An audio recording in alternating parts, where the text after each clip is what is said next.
네, 신년 감사주일 예배 오신 성도님들 다시 한번 주님의 이름으로 축복하고 환영합니다. 어제 설교를 준비하면서 신년 감사주일 이 세 단어가 다 너무나 밝고 희망차고 기운 넘치게 느껴졌습니다. 그래서 우리가 함께 모이는 이 자리마다 이 신년 감사주일 이 단어들에 담긴 하나님께서 우리에게 허락하시는 기쁨과 감사가 넘치기를 기대하는 마음으로 설교를 준비했고 또 축복하는 마음으로 이 시간을 위해 기도하였습니다. 그런데 그러한 마음으로 설교를 준비하다가 무거운 소식 하나를 접하게 되었습니다. 지난 3일 새벽 미국이 베네수엘라 공습하고 대통령을 압송했다는 소식이 들려왔습니다. 내일의 희망을 노래해야 하는 신년 첫 주일에 우리에게 전해진 첫 소식이 안타깝게도 전쟁에 준하는 어떤 폭력 상황이라는 것이 마음을 무겁게 하였습니다. 그러면서 이 소식을 시작으로 여러 가지 꼬리에 꼬리를 무는 생각들이 떠올랐습니다. 2022년에 러시아와 우크라이나 전쟁이 시작되었고 아직도 끝나지 않았죠. 그리고 2023년에는 이스라엘과 하마스가 전쟁을 시작하였습니다. 그리고 세계의 전쟁을 걱정하면서 다른 나라 이야기를 하기에 우리나라가 이미 분단 국가로 80년을 넘는 세월을 보내오고 있습니다. 아마도 이 세계가 가장 긴장되게 지켜보고 있는 나라들 중 하나가 우리나라이겠죠. 그런 의미에서 이 세계에 여전히 전쟁이 만연하고 전쟁으로 말미암아 죽어가는 이들이 있다는 것이 이 세의 마음을 무겁게 하였습니다. 그러면서 동시에 세계의 문제뿐만 아니라 우리 사회, 이 대한민국 내의 상처들도 떠올려 보게 되었습니다. 제주항공 여객기 참사가 1년이 되었습니다. 그리고 천안함 세월호, 이태원 참사까지 대한민국 공동체에 남겨진 거대한 상처들이 아직도 어느 것 하나 치유되지 않았습니다. 청년들은 일터에 나갔다가 일상으로 돌아오지 못하는 일들이 비일비재하고 우리의 뉴스들을 채우고 있습니다. 게다가 유족과 피해자들은 세상의 오해와 몰이해 속에서 탄식과 신음으로 하루하루를 견뎌내고 있습니다. 세계와 우리가 살아가고 있는 이 공동체에 여전히 무거운 일들이 있고 동시에 우리의 삶에도 무거운 짐들이 놓여져 있습니다. 밝고 빛나는 새해 빛 아래 새로운 다짐을 해보지만 현실은 녹록지 않죠. 약해진 몸은 내일을 두렵게 만듭니다. 깊은 물속에 빠진 듯 우리 마음은 물속에서 올라올 기미가 보이지 않죠. 경제적 문제는 여전히 몸과 마음을 조여옵니다. 깨어진 관계의 회복은 멀게만 느껴지고 사실 이 깨어진 관계를 회복하고 싶지 않은 것이 우리의 솔직한 마음이기도 하죠. 또한 긴 투병 생활과 그에 준하는 간병의 세월은 우리의 삶을 잿빛으로 물들게 만듭니다. 즉, 나 자신과 우리가 속한 공동체 그리고 이 세계 가운데 탄식과 신음이 가득하다는 것을 우리는 신년 첫 주일부터 볼 수밖에 없게 되는 것이죠. 외면하고 싶습니다. 모른 척하고 싶고 내 인생에 주어진 희망만을 말하면 좋겠지만 사실 외면하고 모른 척하기에는 이 세상의 산적한 문제들이 너무 많은 것이 사실입니다. 아마도 지금 이 순간 제가 언급한 이야기들을 애초에 듣고 싶지 않은 성도님들도 계실 것입니다. 그것은 그것이고 나는 나이고 신년에는 그런 어렵고 무거운 얘기가 아니라 나를 위한 내 삶을 위한 축복과 기쁨의 이야기를 듣고 싶다고 생각하며 이 자리에 오신 성도님들도 분명 있으실 것입니다. 그럼에도 불구하고 우리는 외면할 수 없습니다. 왜냐하면 그것이 우리가 속해 있는 현실이고 우리가 살아가고 있는 삶이기 때문입니다. 나라는 한 사람의 인생을 감당하기에도 턱없이 약한 나이인데 곁에서 들려오는 소식들이 우리의 마음을 더욱 짓누르게 되는 그 현실이 우리는 너무나 힘들게 느껴지는 것이죠. 다 담아낼 수 없는 내 인생과 우리 공동체 그리고 이 세상의 탄식 앞에서 우리는 무엇을 해야 할까요? 그리고 무엇을 할 수 있을까요? 사도 바울은 로마서 8장 19절에서 우리에게 이와 같이 말씀합니다. 우리 하나님의 말씀 함께 읽도록 하겠습니다. 피조물이 고대하는 바는 하나님의 아들들이 나타나는 것이니 아멘. 사도 바울은 말합니다. 피조물들이 있는데 그들이 하나님의 아들들을 기다리고 있다. 기다리다 못해 고대하고 있다라고 이야기하죠. 여기에서 피조물들은 앞서 제가 말씀드렸던 나와 공동체, 이 세상 가운데서 탄식하고 신음하고 있는 모든 존재들입니다. 하나님의 위로와 도움을 바라며 자신의 문제를, 이 세상의 문제를, 우리 공동체의 문제를 끌어안고 어찌할 바를 모르는 그 한 사람 한 사람들이 다 피조물들이라는 것이죠. 경제적, 사회적, 관계적 문제로 탄식하는 이들도 피조물들입니다. 우리 사회에 씻기지 않은 상처들로 눈물 짓고 있는 이들도 피조물들이죠. 전쟁의 광기로 말미암아 책이 아니라, 연필이 아니라 총을 들고 있는 소년병들과 그들을 TV로 바라보면서 어떻게 할지 몰라 손 놓고 있는 우리들 모두가 피조물들인 것입니다. 인간의 욕심으로 회복불능의 상태로 돌입하게 된 이 피조 세계를 보며 탄식하고 기도하고 있는 우리 모두가 다 피조물들이라는 것이죠.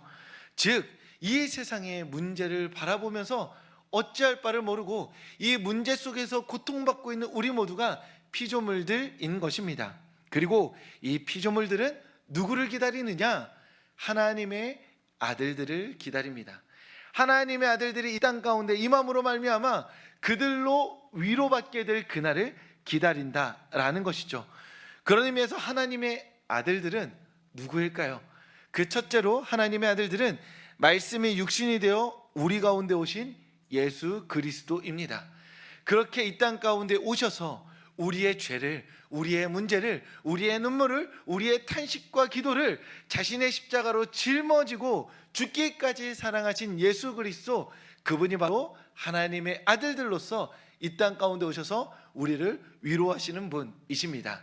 그리고 두 번째로 하나님의 아들들은 그 예수 그리스도를 본받아서 이 땅 가운데서 물론 내 1인분 인생도 버겁지만 이 세상의 문제와 그리고 이 세상의 눈물과 신음과 탄식을 자기 십자가로 짊어지며 주님의 마음으로 기도하고 그 문제에 자신의 삶을 내어던지는 이들, 그들이 바로 하나님의 아들들이 되는 것이죠. 이 세상의 탄식을 나의 십자가로 짊어지는 이들, 그들이 바로 이 피조물들이 기다리는 하나님의 아들들인 것입니다. 그리고 주님께서 2026년 한 해 그 하나님의 아들들로서 저와 성도님들을, 우리 서울교회를 부르신 줄 믿습니다. 이 자리에 모인 우리는 내 곁에 이웃을 위로할 하나님의 아들들이고 이 세상의 눈물을 나의 눈물로 삼아야 할 하나님의 아들들이며 이 세상의 탄식을 나의 십자가로 짊어져야 할 하나님의 아들들인 것이죠. 우리가 2026년을 맞이하여서 금식하며 하나님께, 하나님, 제가 2026년에는 어떤 삶을 살아야 할까요? 2026년만큼은 이전과는 다르게 하나님을 영화롭게 하는 삶을 살고 싶은데, 하나님의 이름을 이 땅 가운데 드높이는 삶을 살고 싶은데 저를 어떻게 사용하고 싶으신가요? 우리가 40일 금식하며 하나님께 묻는다면 하나님께서 오늘 말씀을 통해 이렇게 답하시리라는 것입니다. 내가 너를 하나님의 아들들로 불렀노라. 그래서 이 세상의 탄식과 신음을 너의 십자가로 여기며 기도하고 그 일들을 위해 몸과 마음과 힘을 다하도록 내가 너를 하나님의 아들들로 불렀으니 2026년 너의 삶을 돌보듯 너의 이웃의 삶을 돌보고 이 세상을 돌보며 기도하라. 주님께서는 우리에게 반드시 그렇게 말씀하실 줄 믿습니다. 그러니 주님께서 나의 눈물을, 나의 탄식을 그 십자가에 짊어지셨듯 나 또한, 우리 또한 우리 곁에 이웃들을, 우리 공동체를, 그리고 이 세상의 눈물과 탄식을 짊어지고 하나님의 위로와 은혜를 구하는 하나님의 아들들로 살아갈 수 있기를 주님의 이름으로 축복합니다. 오늘 우리가 읽은 이사야서 말씀은 피조물이 하나님의 아들들을 기다리고 있듯 하나님께서 누군가를 부르시고 기다리고 있다 말씀하십니다. 이사야서 55장 1절 말씀입니다. 우리 하나님 말씀 함께 읽도록 하겠습니다. 오호라, 너희 모든 목마른 자들아 물로 나아오라. 돈 없는 자도 오라. 너희는 와서 사 먹되 돈 없이 값 없이 와서 포도주와 젖을 사라. 아멘. 오늘 본문 말씀에서 하나님이 누군가를 부르고 있습니다. 누군가를 부르고 있냐면 목마른 자들이죠. 하나님께서 지금 이 자리 가운데서 오셔가지고, 자, 여러분들 목마른 자들 앞으로 나오세요. 하고 성도님들을 부른다고 생각해 보겠습니다. 하나님이 부른다고 일단 나오시지 마시고 뭐 좋은 거 주시겠거니 해서 나오지 마시고 하나님께서 특정하셨죠. 목마른 자들아 나와라. 그럼 우리는 생각하겠죠. 내가 목마른가? 근데 들어오기 전에 일단 물을 드시고 오신 분들 입장에서는 일단 나는 아닌가벼 하실 수도 있는 것이고, 근데 하나님이 아무리 그렇게 단순하게 정말 30분 전에 물 안 마시고 온 사람을 찾으실까 싶어서 우리가 고민할 겁니다. 목마른 자는 누군가? 하나님께서 와서 먹고 마시라고 하는데 하나님께서 찾는 그 목마른 자는 누군가? 이왕이면 내가 그 목마른 자가 되어서 하나님 곁에서 하나님이 주시는 풍성한 은혜로 갈증을 해소할 수 있으면 더 좋은 일이겠죠. 그러니 하나님께서 부르시는 그 목마른 자가 누군지 우리는 궁금할 수밖에 없습니다. 하나님이 부르시는 목마른 자들은 앞서 말씀드린 것처럼 바로 하나님의 아들들입니다. 왜냐하면 하나님의 아들들은 이 세상의 피조물들의 탄식을 자기 십자가로 짊어지는 사람들이라고 말씀드렸습니다. 그래서 이들은 하나님의 마음을 가지고 이 세상과 나 자신과 우리 모두에게 누구보다도 더 깊이 들어가는 사람들입니다. 하나님의 마음이 있기 때문에 옆에 앉아있는 사람이 남이 아니라 하나님 안에서 형제 자매이고 그 형제 자매에게 하나님의 마음으로 함께 그의 눈물과 아픔을 짊어지고 싶어서 그 마음에 깊이 들어가는 사람들인 것이죠. 그런데 그 하나님의 아들들이 하나님의 마음으로 나 자신과 우리 서로와 이 세상 가운데 한 걸음 한 걸음 깊이 들어가면 들어갈수록 던져지는 질문이 있습니다. 그것은 무엇이냐 하면, 하나님, 우리가 고백하듯 정말 살아계신가요? 하나님 정말 사랑이 넘치시는 분이신가요? 하나님께서 태초의 말씀으로 이 세상을 창조하셨다고 하는데, 그래서 이 세상을 보시면서 보시기에 심히 좋았다 말씀하셨는데, 제가 그 하나님의 마음으로 이 세상에 한 걸음 한 걸음 한 걸음 들어갈수록 하나님이 보시기 좋았다는 세상보다는 이 세상에 깊이 배인 그 눈물과 탄식이 더 절절하게 내 마음에 닿는 것만 같습니다. 이 눈물의 자리에 하나님 정말 계신가요? 이 탄식의 자리에 하나님의 사랑을 우리가 노래할 수 있는 건가요? 그 하나님에 대한 질문을 가지고 하나님께 나아가는 모든 자들이 바로 목마른 자들인 것이죠. 하나님께 답을 구하는 자들입니다. 하나님을 향해 이 세상에 하나님이 가지신 마음과 뜻을 묻고 따지는 사람들, 그 사람들이 바로 목마른 자들이라는 것이죠. 1755년 11월 1일에 리스본에 대지진이 있었습니다. 이 지진이 일어난 날은 가톨릭 성도들이 많이 모이는 축복의 날이라는 축일이었습니다. 많은 사람들이 성당에 모여 예배를 드리다가 지진으로 말미암아 성당이 무너졌고 인명피해가 엄청나게 컸습니다. 그 당시에 유럽, 특히 리스본 지역의 사람들은 대부분 가톨릭 신도들이었기 때문에 거의 모든 사람들이 그 성전에 모여 있었고, 그러다 보니 성당이 무너져서 정말로 큰 피해를 입었습니다. 이 대지진이 유럽 역사에 손에 꼽히는 재앙으로 기록된 이유가 바로 거기 있는 것이죠. 이 사건을 목도하고 있었던 프랑스 철학자 볼테르라는 사람이 있습니다. 그는 질문하죠. 선하고 전능하신 하나님이 있는 건 내가 알겠다. 하나님 선하시고 전능하신 건 알겠는데 이러한 재앙이 일어나는 곳에 그 선하시고 전능하신 하나님이 계시는가 묻게 된 것입니다. 성도님들 어떠신가요? 이 거대한 재앙 가운데 선하고 전능하신 하나님 계실까요? 이 프랑스 철학자 볼테르는 그 질문을 끊임없이 하다가 내린 결론이 무엇이었냐면, 하나님 선하고 전능하시지만 이 세상에는 개입하시지 않는다. 그러니 하나님은 우리 역사 가운데 오시지 않으니 그분을 기다리면서 이 세상을 낙관하지 말고 우리는 우리의 정원을 가꾸자 라고 이야기한 것입니다. 그 책이 바로 볼테르가 쓴 캉디드라는 책의 결론입니다. 우리의 정원을 가꾸자는 것이죠. 들어보면 좋은 말 같지만 그 당시의 맥락에서는 하나님 오실 생각 없고 오시지 않으니 우리는 그 하나님을 기다리는 것이 아니라 우리가 우리의 정원을 가꿔서 우리의 삶을 준비하자라는 마음이었던 것입니다. 이 세상을 더욱 자세히 들여다볼수록 그 질문을 안 할 수가 없죠. 하나님 정말 살아계신가요? 하나님 정말 나를 사랑하시나요? 우리를 사랑하시나요? 이 질문을 끌어안고 목말라 하는 자들에게 주님께서 오늘 말씀하고 계신 것입니다. 나에게 오라. 내가 너희를 먹이겠다. 입히겠다. 만족해 하겠다라고 말씀하고 계신 것입니다. 하나님은 큰 질문을 끌어안고 나온 이들을 어떻게 먹이고 어떻게 입히실까요? 성도님들 마음 가운데 있는 그 질문, 하나님의 사랑이신가, 하나님의 사랑이 이 세상 가운데 어디에서 발견될 수 있는지 그 마음속에 품은 그 하나의 질문을 주님께 갖고 나갈 때 주님은 우리에게 어떻게 답하실까요? 그렇게 주님 앞에 목마른 자들이 나아갔을 때 하나님은 우리에게 말씀하십니다. 너는 이미 답을 알고 있다고 말이죠. 왜냐하면 하나님께서 이미 우리에게 말씀하셨기 때문입니다. 하나님께서 이미 우리에게 그 사랑을 보여주셨기 때문입니다. 우리는 이미 하나님의 살아계심을 날마다 경험하며 살아가고 있습니다.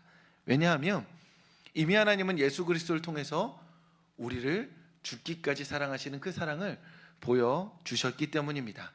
하나님의 사랑과 살아계심은 우리를 죽기까지 사랑하신 예수님의 죽으심과 부활 가운데 온전히 드러났습니다. 우리가 하나님에게 더 많은 것을 보여달라고 예수님 이야기 말고 하나님이 세상을 이처럼 사랑하사 독생자를 보내주신 그 이야기 말고 하나님의 사랑과 살아계심을 더 특별하게 보여달라고 말한다 한들 하나님은 우리에게 더 크고 놀라운 사랑을 보여주실 수 없습니다. 왜냐하면 하나님께서 아들 예수 그리스도를 보내주신 사랑보다 더 큰 사랑을 우리에게 보여주실 수 없기 때문입니다. 자신의 독생자 아들 예수를 우리에게 보내주셨고 죄인된 우리를 용서하셨으며 우리 안에 넘치는 사랑을 부어 주신 것이 하나님이십니다. 우리가 그 예수 그리스도를 주님으로 고백했던 그날, 그 뜨겁게 기도했던 그날 우리가 고백하였던 그 고백을 다시 한번 떠올린다면 우리는 명백하게 할 수 있습니다. 우리는 그날 고백하였습니다. 하나님이 나를 사랑하신다. 하나님이 나뿐만이 아니라 이 세상을 사랑하신다. 이 세상을 사랑하실 뿐만이 아니라 적극적으로 하나님을 저항하고 있는 저 모든 악해 보이는 사람들까지 그 사람들을 구원하시기 위해서 예수 그리스도가 죽으셨다고 고백하였던 것이 바로 우리였다는 것이죠. 그런 의미에서 하나님은 이미 그 사랑을, 살아계심을 우리에게 보여주셨습니다. 그리고 우리는 그 하나님의 사랑과 살아계심을 경험한 자로서 이 세상의 질문에 대답할 하나님의 대답으로서 살아가야 한다는 것입니다. 우리는 하나님의 아들들로서 목마른 마음으로 하나님께 나아가고 하나님께 나아가서 하나님의 사랑과 살아계심이 예수 그리스도 안에 드러났음을 믿고 고백하며 그 하나님의 사랑과 살아계심을 따져 묻는 이 세상 가운데 하나님의 사랑과 살아계심이 여기 있다고, 구원받은 내가 있다고, 나를 통해 흘러가는 하나님의 사랑과 살아계심을 보라고 대답하는 존재로 우리는 하나님께 부름받았다는 것입니다. 주일 예배 오신 성도님들을 하나님께서 구원하셨습니다. 성도님들에게 하나님의 사랑을 보여주셨습니다. 오늘 우리가 말한 이 표 설교 제목처럼 죄인된 우리를 용서하셨고 우리를 통해 사랑을 흘려보내시기를 원하시고 계신 분이 하나님이십니다.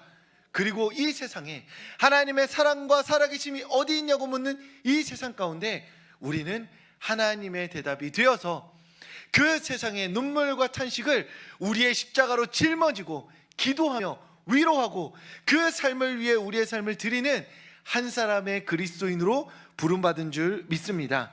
그러니 사랑하는 성도 여러분, 하나님의 사랑과 살아계심을 묻는 이들에게 말로 답하는 것이 아니라 사랑과 살아계심을 경험한 우리가 우리의 삶으로 그들을 사랑하고 섬겨주고 축복해 주심으로써 하나님의 대답된 삶을 살아가는 그리스도인들 되시기를 주님의 이름으로 축복합니다. 한 가지 이야기를 드리고 오늘 설교를 마치고자 합니다. 2004년에 심리학자 리 로스라는 사람이 죄수의 딜레마라는 이름이 붙은 그 심리학 실험을 하였습니다. 일단 두 집단을 무작위로 모읍니다. 그리고 두 집단에게 게임을 알려줍니다. 그런데 둘이 똑같은 게임을 하는데요, 그 게임의 제목만 다르게 알려줍니다. 한 집단에는 당신들이 할 게임이 공동체 게임입니다 라고 말해주고, 한 집단에게는 당신들이 할 게임이 월스트리트 게임입니다 라고 알려줍니다. 다 똑같아요. 다 똑같은데 게임 제목만 다른 거예요. 공동체 월스트리트.